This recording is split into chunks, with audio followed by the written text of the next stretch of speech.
ব্যাপার? এই লোকটা পাগলের মতো এখানে কি করতেছে? মনে হয় কিছু হারাইছে। আচ্ছা যাই হোক, নামাজে যাই।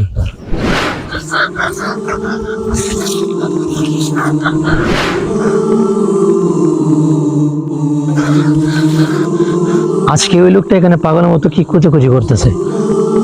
না, লোকটা তো সুস্থ সবল একজন মানুষ, এরকম ব্যবহার করতেছে, এটা তো জিজ্ঞেস করে দেখতে হয়। আজকে একটু জিজ্ঞেস করে দেখি।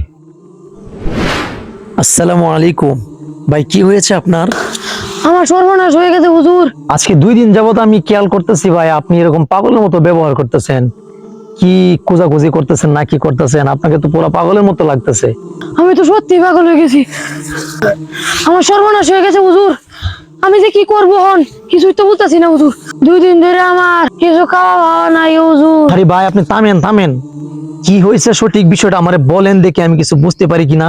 হুজুর, আমার বউয়ের লাগে একটা 20,000 টাকা চেইন বানাইলাম হুজুর। সেই চেইনটা তো আমি আড়াইয়া যাইছি হুজুর।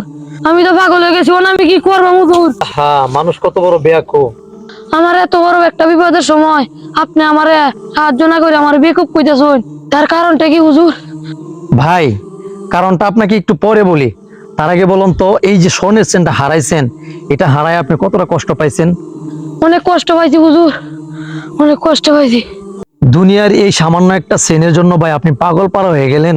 অথচ এই 2 দিনে আপনার উপরে 5 ওয়াক্ত করে 10 ওয়াক্ত নামাজ ফরজ ছিল, সেগুলোর 1 ওয়াক্ত নামাজও হয়তো আপনি পড়েননি, আর সেটার জন্য হৃদয়ে কোনো আফসোস নেই, কষ্ট নেই। আর দুনিয়ার একটা সামান্য চেনের জন্য এতটা আফসোস আর এতটা কষ্ট আপনি পাইলেন।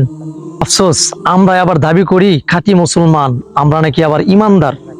যদি কোনো ব্যক্তির 1 ওয়াক্ত নামাজ ছুটে যায় বা সে ইচ্ছাকৃতভাবে ছেড়ে দেয়, সে যেন এই পৃথিবীতে থাকা তার সমস্ত ধন সম্পদ সন্তানাদি ধ্বংস হয়ে যাওয়ার চাইতেও বেশি ক্ষতিগ্রস্ত হয়ে গেল।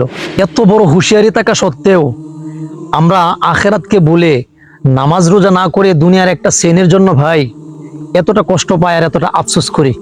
শুধু কি তাই, মানুষে 10 টাকা হারিয়ে যে কষ্টটা পায়, 5 ওয়াক্ত নামাজ ছেড়ে দিয়েও এতটুকু কষ্ট পায় না। আফসোস ভাই, আপনি 2 দিন ধরে কোনো নামাজ কালাম নাই, একটা সেনের জন্য এত কিছু করতেছেন, 10 ওয়াক্ত নামাজেই ছেড়ে দিলেন। দুনিয়ার সামান্য সেন হারিয়ে মানুষ নামাজ না পড়া চেয়ে কষ্ট পায়। আফসোস মুসলমান। জি ভাই, আমরা এমনই এক হতভাগা মুসলমান যে কিনা আল্লাহ তাআলার হুকুমগুলোকে বিসর্জন দিয়ে ফেলি 10 টাকা ইনকাম বেশি করতে গিয়ে, যা আমাদের আখিরাতে মারাত্মক ক্ষতির কারণ হবে। আল্লাহ আমাদেরকে হেফাজত করুন, আমিন।